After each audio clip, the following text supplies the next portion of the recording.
how it changes from hooked up to just, I mean, if you miss a setup for that deal, you're done. The crew's got to be on their A game because you got to keep up with it. Absolutely. It changes constantly. So it's amazing. Last week, the three of us here on Northwest Dirt News made our predictions for, 2017, and a couple of us threw some names out there for track champions here in the Northwest at certain tracks. Why don't you go ahead and I want to put you on the spot and have you call out who you think is going to win the championship and say your sport mods, your A mods, and your late models. Oh man! Okay, I'll just throw it out there. Okay, A mods.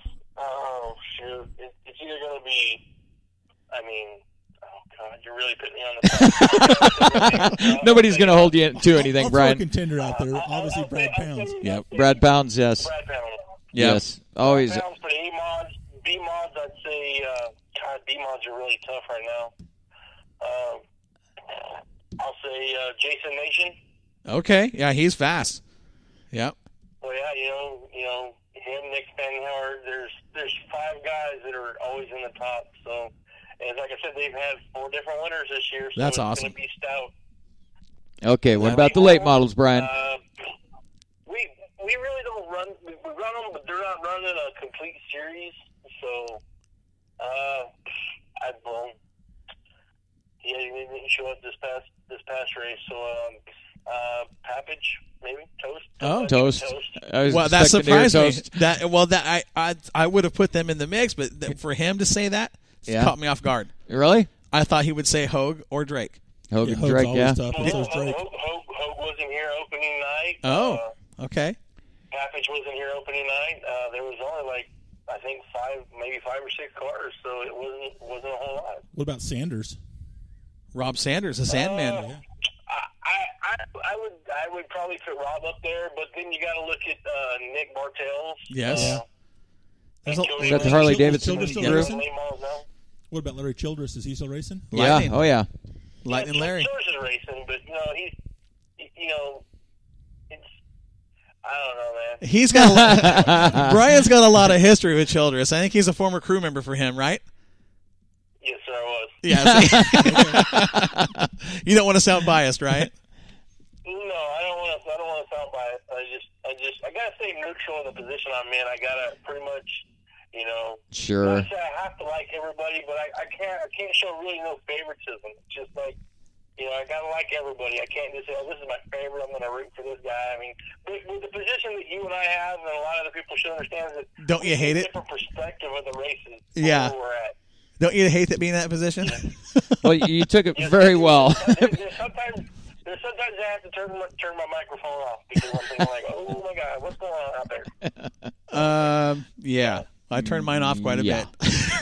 I know how that goes, but yeah, and that's the thing. Being, everybody's got an opinion on every situation, and like the situation you had last year with Sawyer and Pounds. Now that is depending on how you saw, what you saw, from where you saw. Right. A lot of announcers would have put their piece in on that, and it's just one of those deals where what do? You just turn the mic off for a second. I've done it a million times. Well, and in the situation, I was the one that went down to go do the interviews. In the process of going down there, I had to kind of tell, hey, guys, let's keep it clean. This is a family show, And they did. They said their words, which was aired. It was on No Budget TV, got it. So you can hear some of the back and forth. So, but all in all, it was a good. It was a pretty good deal. They both had a little respect for each other. And it was kind of weird. It was almost the same thing. 2 weeks later, the same 2 guys battling it out. Right. And then they did the same thing again, but there was a little bit more give and take. And then, Robbie did it again. I think, he got the win. So. Well, and those guys, like Scott has said so many times, he's coming from a generation where that wasn't how they raced, and Robbie's kind of come up in that generation where it is a different style of racing now. The slide job, Jeff Hansen, is part of the game. It is part of the game. And absolutely. There's guys that don't like it, and there's guys that are really, really good at it, and they use it to their advantage. Robbie Sawyer is one of those guys. Definitely. He used it very well. Yeah, he's very good at that, and I think Scott Pounds is one of those guys you will see performing those slide jobs because he's said, hey, look, if that's how we're going to race, and that's how we're going to race. And he's not being a jerk about it. He's just saying, this is how we're doing it now? Okay, I'm in. Yeah. You race me the way I want to be raced, and we'll be okay. Right. And Scott Pounds is one of those guys where you don't want to get on the bad side of him because he's a hardcore to the floor. He's a wheeler. He's a veteran. He's a multi-time champion, and he is fun to watch. Yep.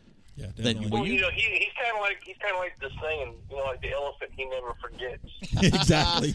That is true. And then karma comes back. It can bite you tenfold, and if it happens, it's Scott Pounds, and he's going to pay you back. Absolutely. You can count on that. But man, we are excited to get down there to work with you, and I want to make this kind of a regular thing, or maybe a couple times a month, having you call in and give us updates on Bakersfield and keep our Northwest continuity fans up here informed of what's going down there. So when they make their way to the Bud Nationals this year, I think you're going to see a lot of fans go down there. We're going to see a lot of Northwest cars, from what we're hearing, head down there for that race. They'll kind of be up to what's going on at your track. Cool. Sounds good. I can't wait because the Budweiser Nationals is the race to come to Bakersfield for because there's tons of cars. Absolutely. That's no doubt about that. So we're going to get ready to wrap things up, Brian. I appreciate your time tonight, and we'll do this again throughout the season multiple times, a couple times a month at least, get you on here and talk about your track. All right, cool. Sounds great. All right, Brian. Hey, thanks, man. Keep up the good work. Hey, you guys have a great night. It was nice talking with y'all. All right, you too. Take care. Thanks. Bye-bye.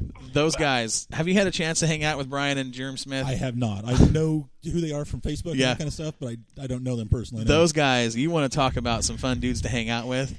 Those guys are fun. Yeah. Yeah, they are. And you talk about, they opened their arms to us. It's like, welcome to our track. Here, what do you need? I mean, they went out of their way to help us be comfortable. Yeah. And that was so cool. And Scott Schweitzer, the track owner. Scott's awesome. Scott, he is I mean, as far as a track owner goes, he literally said these words to us last year. We came in and I said, hey, Scott, we've got some Moxie Media banners we want to, put up. It says Spreaker on it. And he says, do whatever you want. He goes, when you heard this track, he goes, do whatever you want. Yeah. He didn't mean to, Yeah, exactly. But they were so hospitable to us. Very. I mean, they took care of us. It was 100 degrees out, and we didn't. I'll be honest with you. I didn't expect that. I had no idea what to expect, but I didn't expect that. Right. We didn't have to ask for beverages. They were just, hey, it's hot here. There's my personal fridge. Come in my booth, get what you need. That's awesome. And years ago, they took beer out of our cooler in the motorhome during the race. But they put it on ice for us. So when the race was over, we got our beer back. I would believe it. Nice. Yeah. It was awesome. Oh, that's great. I've seen some things at Bakersfield Speedway in the pit area after shows that I haven't seen at other racetracks, and I'm telling you, it's a lot of fun.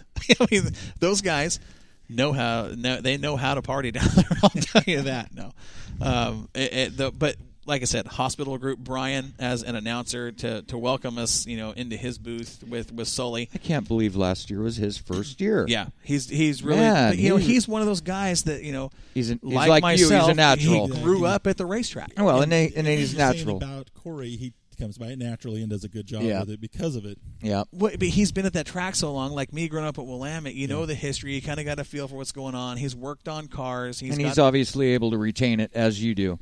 Information on whose chassis, motor, driver, sponsors.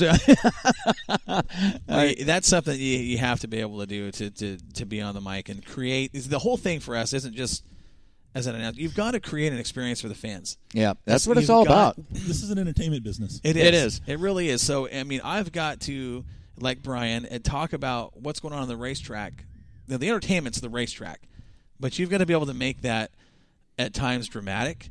Happy, sad, whatever it is, you've got to be able to hit those emotions of the fans to give them an experience. Right. That's the whole thing. And Brian, for his first year, he did a really good job. Outstanding. We only got to work with him that one time for 2 days, but I thought he was a regular forever there. I mean, I really did. Yeah, he was that Budweiser Nationals. He was a little nervous. Yeah, he was a little nervous. A big race. It is, and there's a lot of cars. Yeah. So when they came next year will be the 32nd annual. 32nd. That's right. So when we got to talking about that, the whole thing going down was those guys are doing their we kind of had a setup where we're going to come in and we're going to do the A mods and the late models. That's all we were going to do, and they were like, yes, do that. There's so much going on with all these classes, all these cars, And there's so many new guys that come from New Mexico and Arizona. State, They're like, both of them are like, helps them out, gives them a little bit of a break. That's the thing, getting a break, because the action there you've been there. Oh yeah, from the drop of the initial green flag. Click, click, click, click. It goes. Like every track, you're on a time crunch. You got to keep the show rolling, and they roll, and they will hit they'll be within curfew. I mean, the longest I've seen it out was the first year I was there. Scott Schweitzer comes up and hands me a itinerary and says, "Here's tonight's show." And from the street gate stocks, opening, the hobby stocks, all the way through the late models. Okay, we're going to start this heat race at 7:45. It's going to be 8 laps. We're going to end it at 7:56. And I'm going, you got to be. There's no way. I said, "What's this?" He says, "That's how the show is going to go." And I'm looking at him going, there is absolutely no way this is going to work. I mean, there's no way. There's too many variables: flat tires, wrecks, cautions, red flags, whatever. It isn't going to work in the predictable. There's 140 cars out there, and you think you're going to be done by 11 o'clock. The first night I was there for the Budweiser Nationals, they ended at 11, 7 minutes before 11. Is that right? Awesome. Yeah. And I'm looking at the show in the middle, going, "Oh, there's no way." I'm looking at where we're at, and then what was left on the itinerary. There's no way. Yeah. And we got done 7 minutes before. The second night, we got done 3 minutes before. Yeah. I'm going, that goes back both to the racers and to the track staff, right, to help keep the show rolling and just keep everything going. Everybody involved. It's impressive. Has to do their job. Taking care of people, getting them through the concession stand so they don't miss a race. Yep. I mean, it's an impressive It's a group thing. effort.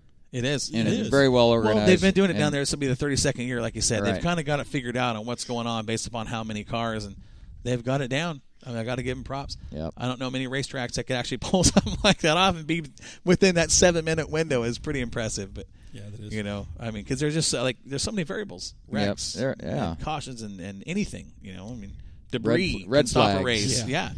It's crazy, but they're doing it. So Baker says he's going to come crash our party. He says, "You guys have too much fun over there." We do too. Baker, anytime. It's an open door policy here. I mean, come on in. Yeah, that's they right. let me in, so hey, we'll let anybody in. Yeah. We let There's Warren proof. Yeah, you let me in.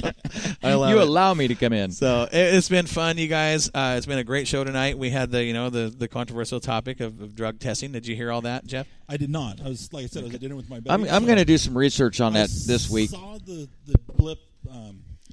Ratliff. That's Yeah. Right. About refusing. He just refused it. He right? refused it. Yeah, and it didn't say obviously you can't say what drug or alcohol or whatever the case may be. There was no test. Right. But why would he refuse? So was there a suspicion beforehand, or was this It was a random Just a random deal. Yep, and that's part of that That deal. was for World, or who was that? World for? of Outlaws. World of Outlaws. Late so models. obviously World of they Outlaws, have a late policy that's in place that says They do. here, just no different than we're going to work. Right. I can Absolutely. get called for a random tomorrow. That's exactly what it is, and he refused, and they said this is the rule. You refuse, go. it's a There's the door. 90-day suspension, $1,000 fine. That goes back to following the rules and sticking to them, Right. and using them the way they're supposed to. Well, Yep. and this is the first driver. This is the first case of this, and I think it's going to open up some eyes on those guys. Going, hey, whoa, wait a second. And there may be a lawsuit that he's going to come back saying, "Hey, this was not right for you to do this." Well, if you sign that agreement, exactly, it'll boil down to lawyers and it'll get ugly. Yeah, well, probably, and that's Possibly. I'm gonna do some research and have some more definitive explanations of what and why and how and everything for next week's show. Yeah, we'll talk have about a short it next week. segment on it next week. Absolutely. Yeah, it'll be a good deal. It's kind of like the tire deal from last year with the doping of tires and the lawsuit that happened, and all of a sudden it got dropped. And all those guys were supposed to come back to World of Outlaws, and none of them have, basically. Well, that's because they couldn't figure out how to drug test its tire. Obviously. Well, they've got it figured out now. But exactly. So they got rid of the tires, so you can dope your tires now, but you can't dope yourself. Right. Right. Absolutely. Awesome. It's been a great night here at the Jetstream Aqua Massage Studio on Northwest Dirt News. We are excited to go racing Saturday night, weather permitting. Hopefully. And yep. We're racing. I predict we race. Well, let's hope so. How about you, Corey? I What's think your prediction? We're going to go racing. All right. It's going to happen. Sure, let's go racing. That's 3 for right 3. On. Awesome. All right. We'll see Perfect. you. We'll see you at the races. races. Thanks for listening, and guys, we'll be back next week with Northwest Dirt News. Bye now. We had